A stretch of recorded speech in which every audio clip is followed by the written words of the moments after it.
drama in the world of haute couture. Dynasty, Dallas, Falcon Crest, you say it can never happen in real life. Oh, yes, everything was possible. A hot-blooded family feud. Too much infighting and litigation amongst themselves eventually brought down the whole house of Gucci. And in the wings, a woman whose appetite for money couldn't be satisfied. She did have a sense that she could do whatever she wanted, and that she was above the law. High fashion and low-down revenge, Italian style. Tonight, on Power, Privilege, and Justice.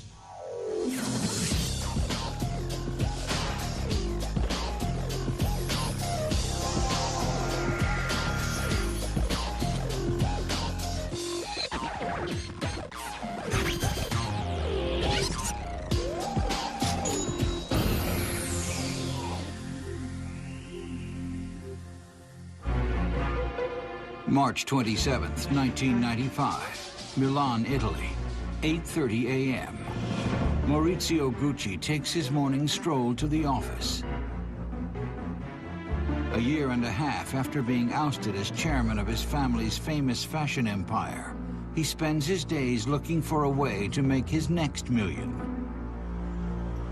As he enters the building, someone walks up behind him and fires 3 shots. Gucci falls to the ground gravely wounded. But dead men tell no tales. The assassin fires a 4th bullet into his head for good measure. A man appears around the corner. The killer spins and sends 2 bullets his way, hitting him in the arm. The shooter runs for a waiting getaway car and disappears into the streets of Milan.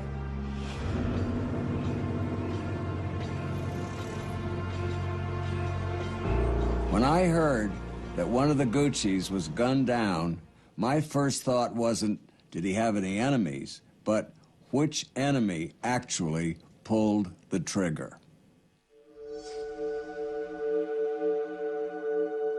To have a killing, this brutal in the middle of the day in Milan, immediately the association is mafia.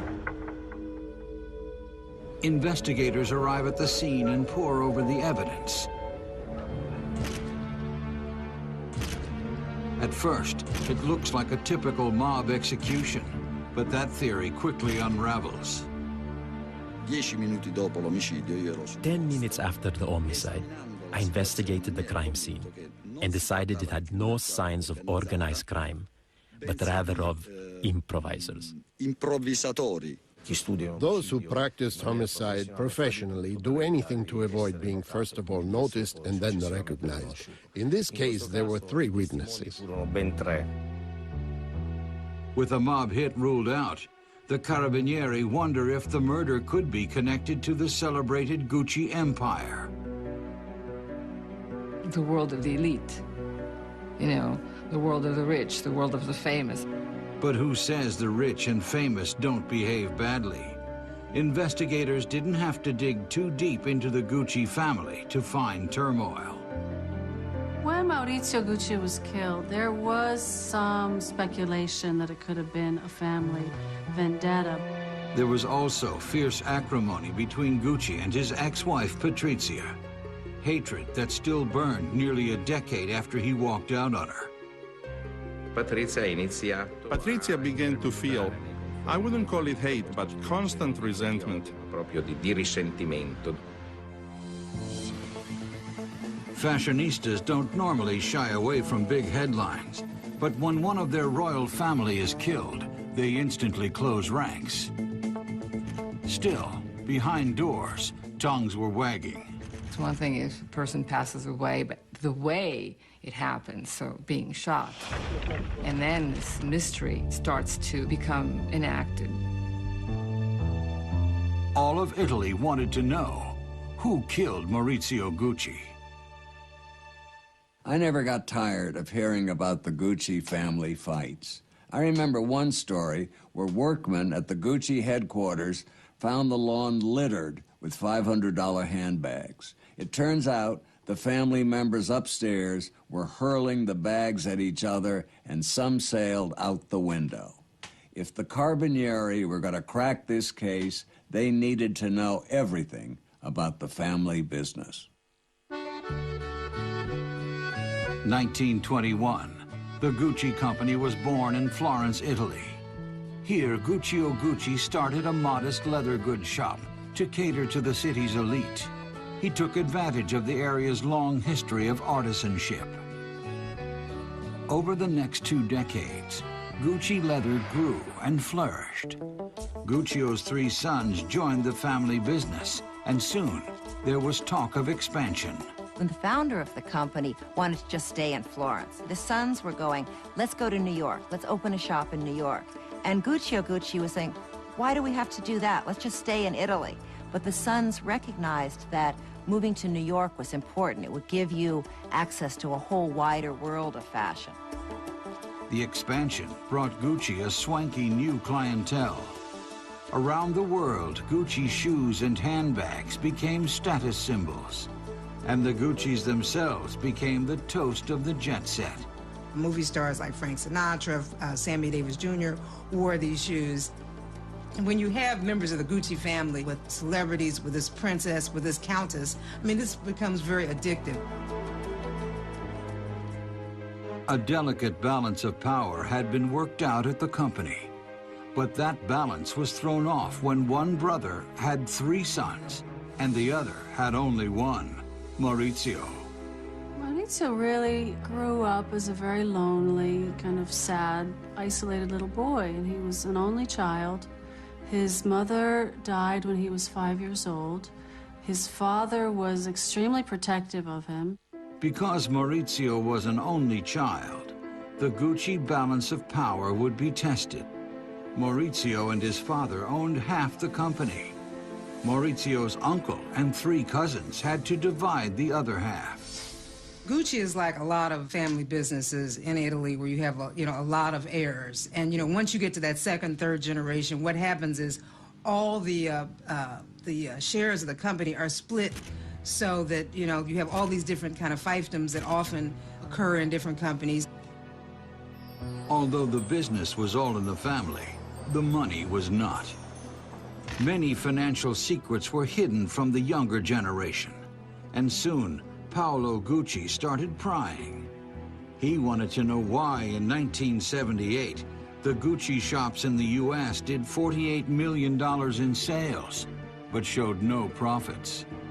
What Paolo didn't know was that most of the money was being siphoned into offshore accounts by his uncle and father.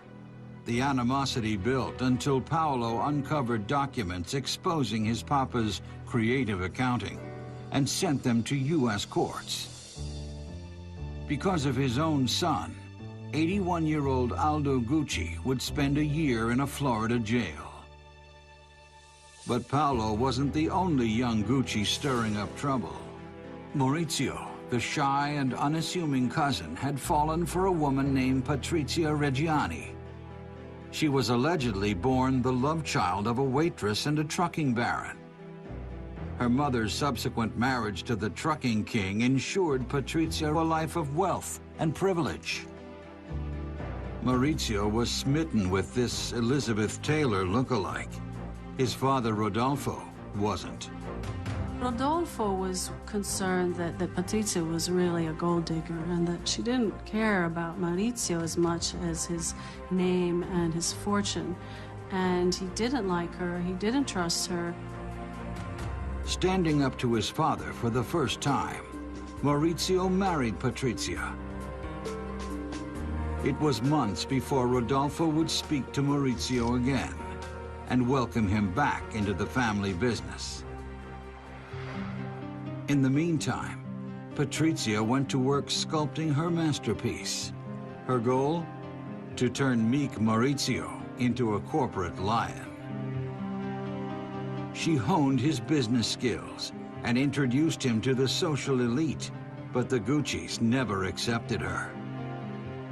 She fit into the social scene, but she did not fit into the family. She was considered a prima donna, absolutely egocentric. Just think of an outsider coming into this clan who already had its problems. She comes along and decides that I'm going to take over. I'm the reference point, il punto di riferimento. A son fighting for a place in the family business, a scheming wife sharpening her husband's claws, 5 angry relatives manning their battle stations. It was a recipe for disaster. In 1995, the shooting death of former Gucci chairman Maurizio Gucci shocked his native Italy and the world of fashion. Suspicion immediately went to his relatives. Anyone familiar with the Guccis knew that in their world, money always trumped family. They were a very litigious, sort of out-of-control family. There were times when between the United States and Europe, there were more than 20 lawsuits raging, at a given time. With 6 Gucci sitting on the board, there just wasn't enough power to go around. The gloves were off. Spurred on by his ambitious wife, Maurizio Gucci was poised to make a power grab that would leave his cousins in the dust. You'd think these bitter public battles would have hurt the company, but the more the Gucci name was splashed across the tabloids, the more the public wanted to be seen in those trademark double Gs. But popularity doesn't always breed success. The Guccis began licensing their trademark to nearly anyone willing to pay. The bad blood came to a head in July of 1982, when Paolo started to take matters into his own hands at a company meeting. The whole family united to go over the accounts, and Paolo showed up with a tape recorder. And there are various versions of what exactly happened. Some say that Maurizio was trying to hold Paolo back, and some say that Giorgio was trying to grab the tape recorder. And the result of this scuffle was that Paolo got a deep scratch on his face near the eye area, and at that point started screaming and grabbed his tape recorder and ran out of the building on Via Tornabuoni in downtown Florence. People like to look at the rich and see that they're not particularly happy with it. There was a family so successful, and they're all tearing each other to shreds, and in the process, bringing down the money that held them all together. The day after the tape recorder incident, Paolo filed a multi-million-dollar lawsuit against his relatives. But there were bigger problems in the house of Gucci. In just a few years, their image had gone from Rodeo Drive to Main Street, USA. So it's like they were drug addicts, addicted to the easy money coming in from licensing and then fighting over the money, but losing prestige because when cheaper and cheaper items had the double Gs on them, suddenly it was no longer jet set, it was kind of a joke. The Gucci cousins were happy selling their wares on the mass market, as long as the cash kept rolling in. But Maurizio dreamed of reclaiming Gucci's high-class reputation, and the timing was perfect. In the 1980s, the fashion world started to take notice of Italy. Milan was becoming the new Paris, and Maurizio saw a golden opportunity. Gucci could lead the new wave of Italian fashion, but only if it refocused on the upscale market. When his father died in 1983, Maurizio prepared to make his move. He had inherited $230 million and half the shares of the Gucci company. Encouraged by Patrizia, Maurizio tried to seize control and redefine Gucci as a label exclusively for the super rich. But his uncle and his cousins owned the other 50% of the fashion empire, and they wouldn't budge. Why would I want to listen to Maurizio Gucci when I am Paolo and I know what is best for the company? Everyone was very rich, and so the heirs obviously, they got greedy like everyone else. They wanted to keep this gravy train going, And that was in conflict with what Maurizio Gucci wanted. With all of his business maneuvering, Maurizio had less patience for Patrizia and less time for their two daughters.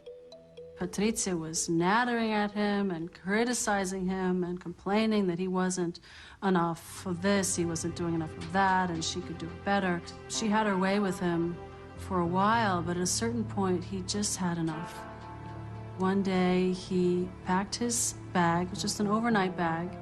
He told Patrizia and the girls he was going down to Florence, to the Gucci factory and headquarters for a business trip, and he kissed them goodbye, and he left. And he never came back. Patrizia had grown accustomed to $900 bedroom slippers, daily visits to the most fabulous Milanese hair salon, $300,000 shopping sprees, all the perks of being a Gucci wife. Even after the separation, she kept a close eye on Maurizio's financial affairs. Just as Maurizio was ready to pull the trigger on his plan to restructure the company, a bombshell hit. His resentful cousin, Paolo, had sent Italian authorities a dossier proving that Maurizio had purchased his $1 million yacht using funds from his father's old offshore accounts. A clear case of tax evasion. When Italian authorities came for Maurizio, he panicked, hopped on his motorcycle and headed for his country villa in the Swiss Alps.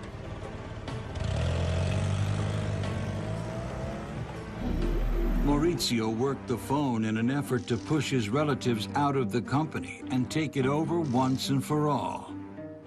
Soon he found an Arab investment group willing to help him do just that.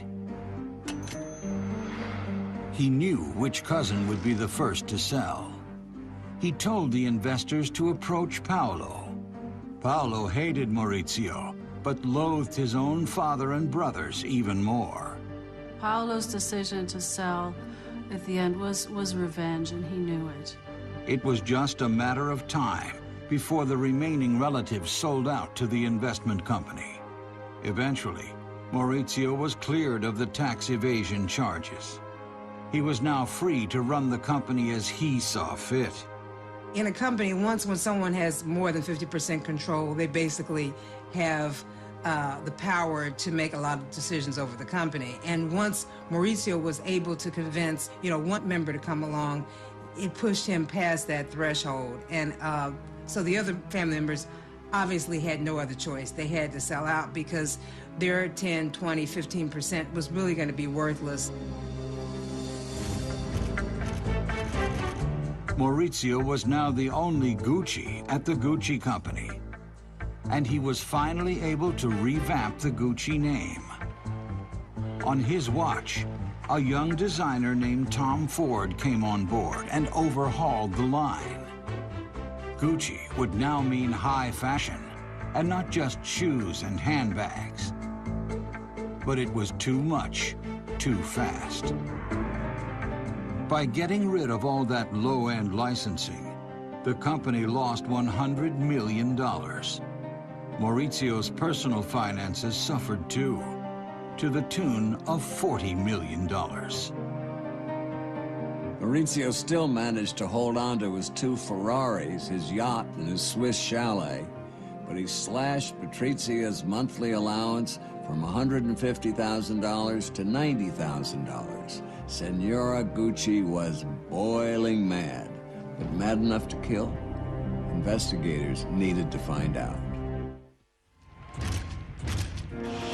Maurizio Gucci had wrestled control of the Gucci fashion empire, but the victory was a mixed blessing. The power struggle had earned him more enemies than friends. Now, to add insult to injury, Maurizio was driving Gucci to the verge of bankruptcy. Still, he forged ahead, convinced that he could turn it all around and take the company to greater heights. But poor Maurizio never inherited his grandfather's business sense.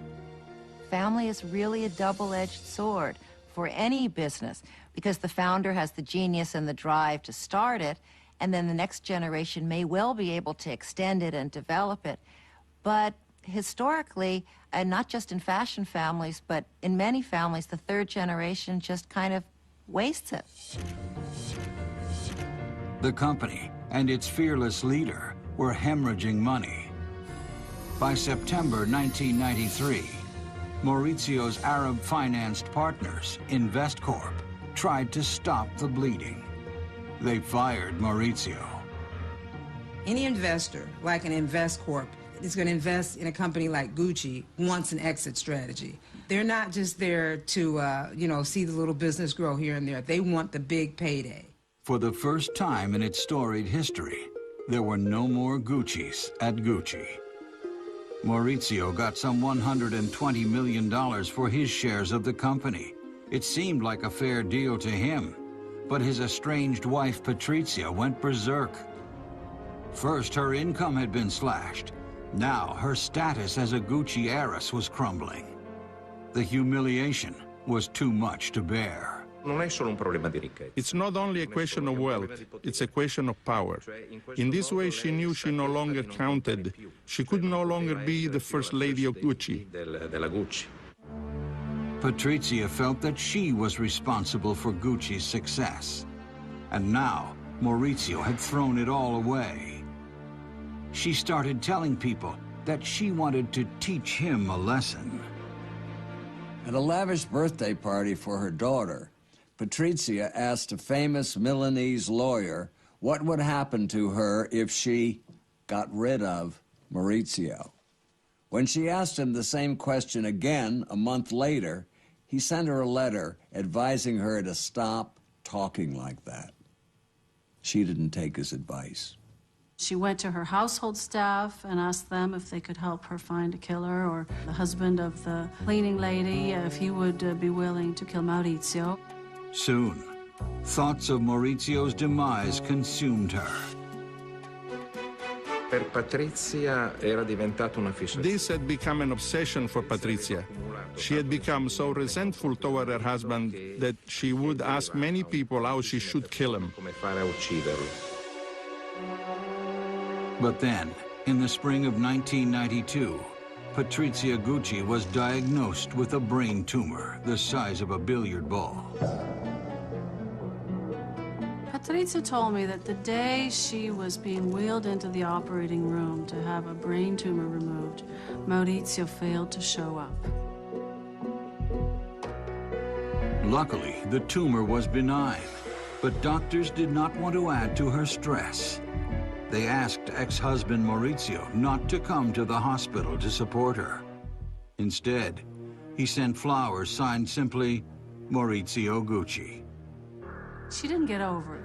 She kind of logged it as one of many wrongs that she felt that he had done to her. When investigators uncovered Patrizia's journal, they found a disturbing entry. After the operation, she wrote vendetta, revenge.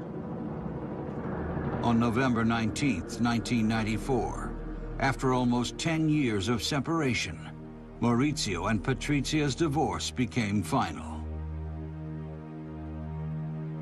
Most divorcees would be thrilled with an annual stipend of $850,000 and homes in Milan, New York, and Monte Carlo, but Patrizia called the offer a mere plate of lentils.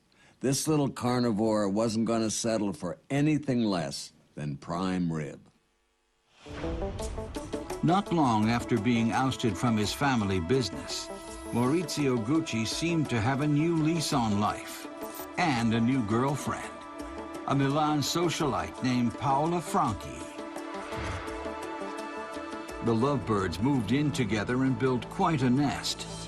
Together, they renovated a huge flat on Milan's posh Corso Venezia and filled it with exquisite art and furnishings. A location where the rent alone was a hefty $250,000 a year. Patrizia, the ex-Mrs. Gucci, grew livid, and not just because Maurizio had found a new love. Patrizia was very worried, both that he would spend it all away, and if, by chance, Paola should have children, then they would inherit, and then there would be nothing for her. because she was essentially spending the daughter's money. Maurizio was spending hand over fist, and money was going out a lot faster than it was coming in. Since his departure from Gucci, he'd yet to find the kind of job that could keep a girlfriend and an ex-wife happy for long. He still had millions in Gucci money, but when Patrizia found out that he was using it to finance risky ventures like casinos and shipping, she panicked. Maurizio was a lousy businessman. If he kept going like he was, he could lose it all, and she would be left penniless.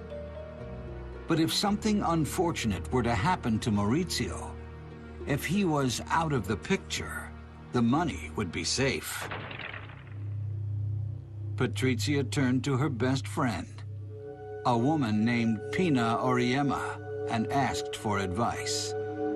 Pina shared Patrizia's interest in clairvoyance and the occult. Certainly, they could figure out what to do if they put their minds together. Pina would take her around to these people. So they really resorted to these kind of superstitions and spells. The Italian press called Pina La Maga Nera, the Black Witch. Together, she and Patrizia had explored a world of fortune tellers and mediums. Now, they were planning a murder. Pina and Patrizia may have dabbled in the dark arts, but murder was a whole different story. Pina contacted a doorman at a sleazy hotel in a dicey part of Milan. He was just a petty thief, but he said he'd try to find someone to do the job. When Pina told Patrizia that he needed a down payment, she complied. As the days turned into weeks, Patrizia grew more and more impatient. Patrizia kept insisting to Pina, asking, why isn't this homicide taking place? Why is Maurizio still alive? Months have gone by, and I'm getting tired of waiting. I have paid money. At that point, in order to get out of the middle, Pina introduced the doorman directly to Patrizia, and from then on, Patrizia handled the situation. Now, with Patrizia in control, the plan moved into action.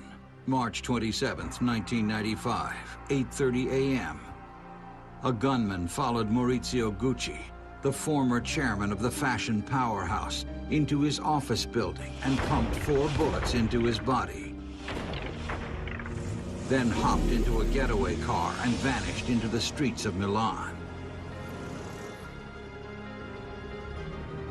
As the body was being brought to its final rest, controversy swirled around the homicide. You don't have people gunned down in cold blood and broad daylight in Milan every day of the week. Witnesses identified the killer as a 40 to 45-year-old man in a denim jacket and a baseball cap. Investigators knew that the victim had his share of enemies from his years of bitter business dealings. But Maurizio's girlfriend, Paola, pointed the finger toward another suspect. It was indicated by Paola Franchi that it was pretty clear that Patrizia was looking for a killer that could murder her husband. On the day of the killing, Patrizia Reggiani Gucci made another entry in her journal. The one that was on the day that Maurizio died was Paradisos, which was a Greek for paradise. If you're going to plan a murder, don't document it in your diary. But Patrizia was a woman on a mission. The day after the murder, she stormed Maurizio and Paola's luxurious love nest, loaded for bear. Her ammo? Eviction papers, filed on behalf of Maurizio Gucci's daughters less than 3 hours after the murder. Paola Franchi was to collect her belongings and hit the road. The ex-wife was moving in. While Patrizia luxuriated in her new home, investigators struggled to piece together the case. The ex-wife was a suspect, But there were plenty of business associates to rule out as well. Prosecutors spent day after day in the Gucci home office, searching for dark secrets or the slightest hint of a murder plot. They came up empty-handed. They also revisited the mafia angle. Tra l'altro gestivo numerosi collaboratori di giustizia, cosiddetti. I also dealt with many informants, or stool pigeons. During the investigations, I would repeatedly ask them if they knew anything about the Gucci homicide. None of them ever told me that homicide could have anything to do with organized crime. Nessuno di loro mi ha mai detto che quell'omicidio poteva interessare la criminalità organizzata. The case was getting cold. 2 years went by. Investigators were sure that Patrizia had something to do with the killing, but they had no way to connect her to the shooter. Then, out of nowhere, Filippo Nini, chief of the state police, got an unexpected call from a down-and-out restaurateur named Gabriella Carpanese. He said he knew who killed Maurizio Gucci. Chief Nini arranged to meet Carpanese at a cafe in the seedy section of Milan. Io arrivai qui con l'autista, il quale si fermò qui con la macchina. I arrived with my driver, who stopped here with his car. I got out and on foot went toward the end of the street.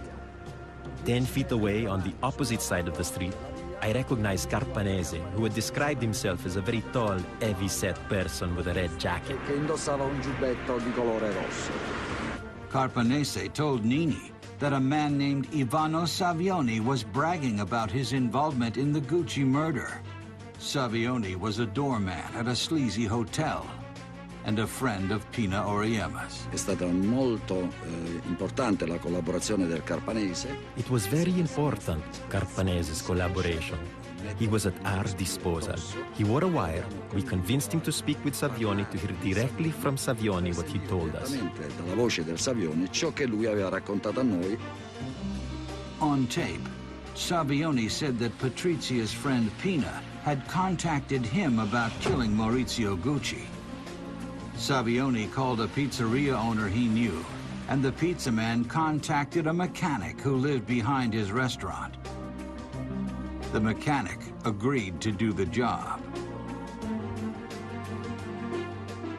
Unbelievable. Patrizia had millions at her disposal, and what kind of a gang does she hire? A tarot card enthusiast, a porter at a flea bag hotel, a pizza man, and a mechanic. It's a miracle the plan ever got off the ground. Patrizia didn't have the slightest inkling that the cops would unravel her plot. For 2 years, Patrizia lived in luxury in the apartment that Maurizio had furnished for his girlfriend Paola with her 2 daughters, and thought that she had gotten away with murder. Little did she know police were closing in on her.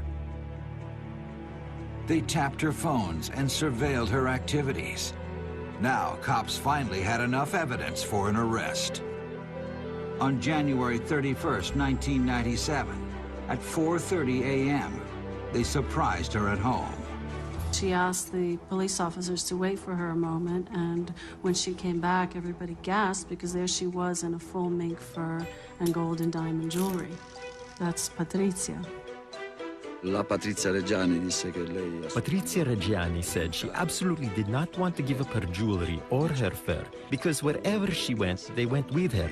Abbiamo lasciata fare, effettivamente. We let her go, and the first thing the guards did in jail was to confiscate her jewels and put them into a box. Messi in una scatola. She had once told reporters, it's better to cry in a Rolls Royce than to be happy on a bicycle. Now, Patrizia was going to find out what it was like to sob in a jail cell. 3 years after the shooting death of Maurizio Gucci, his ex-wife Patrizia and her accomplice, Pina Oriema, awaited their court dates from the confines of Milan's San Vittore prison. The prosecution had a solid case against Patrizia, but they wanted more hard evidence. In the months leading up to trial, they raided her jail cell and turned up some incriminating bank statements. The documents showed withdrawals in the exact amount that Savioni, the doorman who hired the killer, said he received. If that wasn't enough, Patrizia's best friend turned on her. According to Pina, Patrizia had promised to shower her jail cell with gold if she would keep quiet. But what good would gold do her behind bars? Pina's lawyer advised his client to strike a deal and cooperate. 3 months before the trial, that's just what she did. After the court documents were delivered, I read them and I told Pina that a life sentence was a serious risk. I told her to think about it and she decided to confess.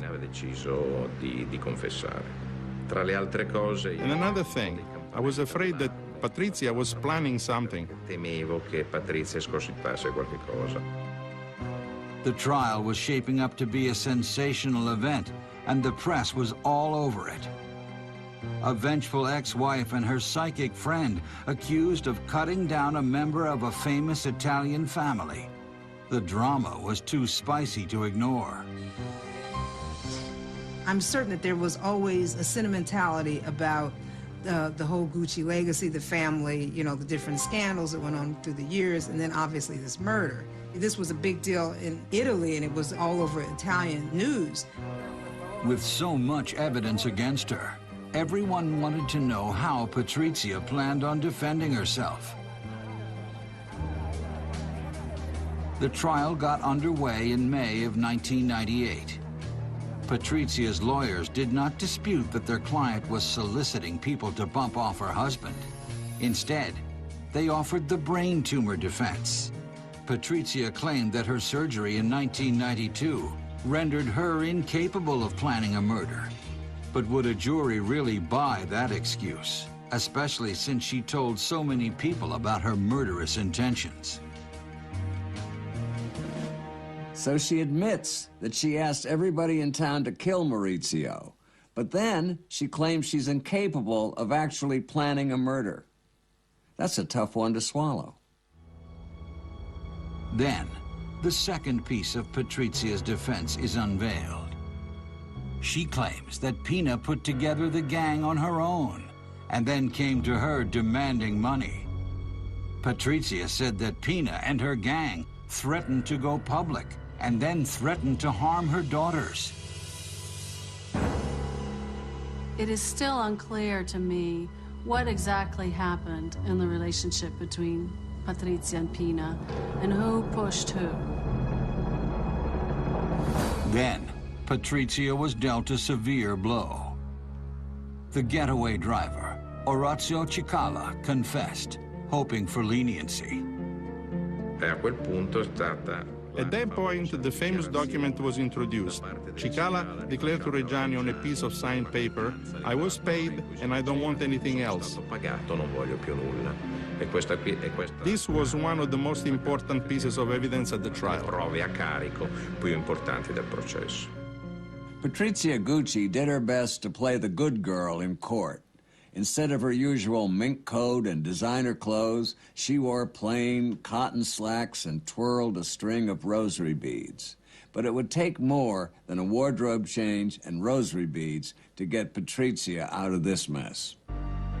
After months of testimony in the Maurizio Gucci murder trial, jurors took just 7 hours to come up with a verdict. They found Patrizia Gucci and her 4 accomplices guilty. With the exception of the gunman, who received life in jail, they all got between 25 and 29 years.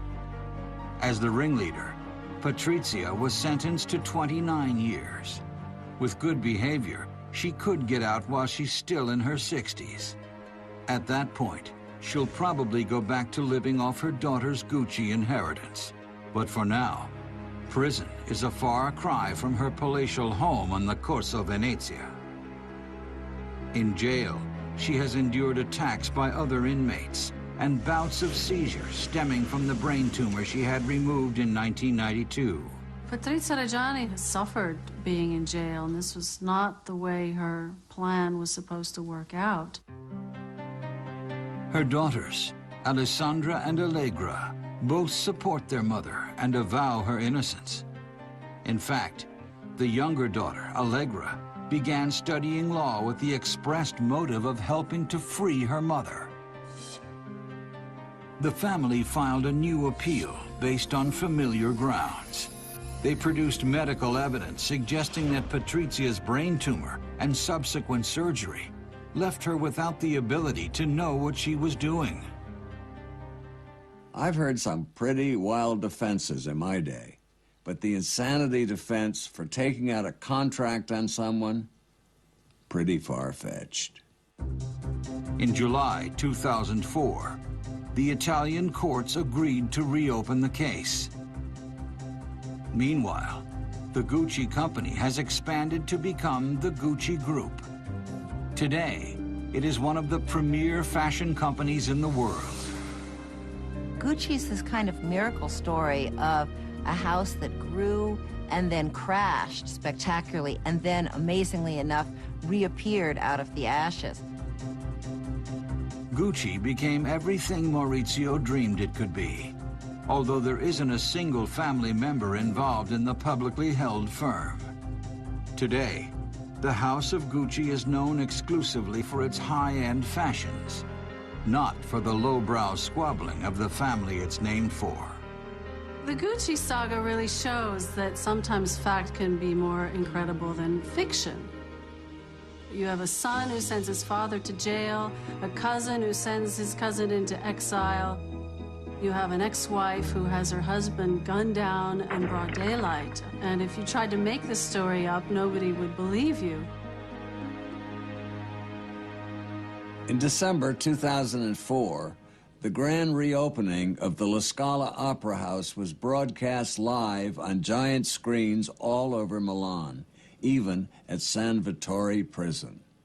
In earlier days, Patrizia Gucci would have had the best seats in the house. I'm sure she never imagined she'd be watching the La Scala premiere from behind bars. For Court TV, I'm Dominic Dunn.